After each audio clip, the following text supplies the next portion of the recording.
I learned the hard way. She kept coming back and we'd have the same conversation. I can do something about your tics, but I don't know that I can do anything else. After all, I'm the neurologist here. Isn't that what the psychiatrists do? And then it was like, I could see the light go off when I made that statement. First time I got fired by a family because they were not happy with my care. And then I started to read about Tourette's and learn a little bit about it and learn just a little bit about it. When I met Ellie, she really helped me understand that you can do a lot for a patient by not even prescribing medications, reframing the stigmatizing disorder that they think they have in a way that makes them feel comfortable with who they are and not who society expects them to be. When I came to Dr. Ingles, I specifically was seeking him out because of his reputation, and everything I had heard about was delivered. I think the big things that I appreciated is he listened to me.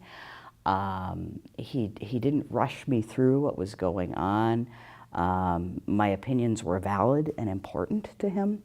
The other thing that was really foundational in my own recovery is he was the first doctor to tell me that just meds weren't going to cut it. And that was incredibly helpful for me at the time. He picked up the pattern that had been going on, which was continually over-medicate me, and then I would get very frustrated about meds and just say, forget it, I'm not doing any of this. I was very angry at him when he first said it, because I was going in to have him just fix this. At the time, my Tourette symptoms were quite significant. I had a lot of full body motor and vocal tics.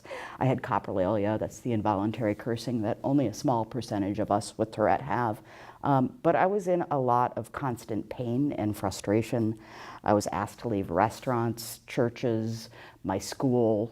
I remember that what I was hearing from Ellie was what I had heard so many times before, that individual with a tic disorder, somehow it came to pass that they were reducing their whole life, their whole essence to a certain problem that was just a very, very, very small part of who Ellie was. He was able to talk with me about what meds could do. You know, they could take the edge off, and he talked real calmly about how he needed to start low and go slow, which, you know, is a very common idea now. It wasn't so much back then. So it was that recognition that I was the best expert on what was going to work for me. You know, that I needed to do some of my own work on it, and giving me some resources too, but it was really more about making me the agency of the agent of my own care and my own recovery, that I think was different in the way that you practiced. A lot of what we do as clinicians and a lot of the ways we behave as human beings has a lot to do with coercion and social control. You know, that we try to take away that which we think is troublesome for the person, and we're projecting that they feel the way we do. We get fixed on positives and negatives about ourselves, and we want things fixed. And I think that it becomes dangerous as clinicians to get locked into what we think needs to be an outcome. We're in a very privileged position because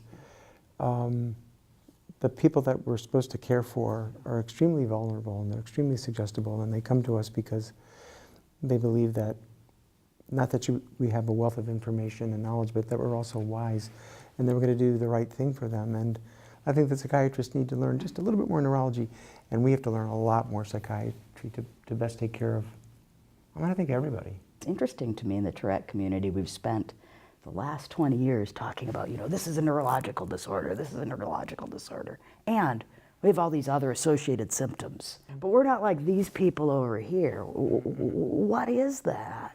I can tell you the most helpful intervention hasn't been any med, it hasn't been any therapy, it's been connecting with, hasn't been any therapy on the same road, and recognizing that it will get better.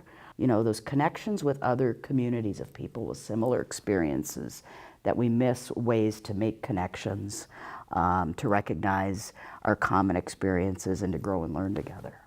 So I get excited about approaches that focus on making those connections and helping people to really identify how can they be agents in their own care, what symptoms are most important to them, be that Tourette, be that somebody with schizophrenia, be that somebody with bipolar, I think the illness is irrelevant, but the experience has got to be the same for recovery, right?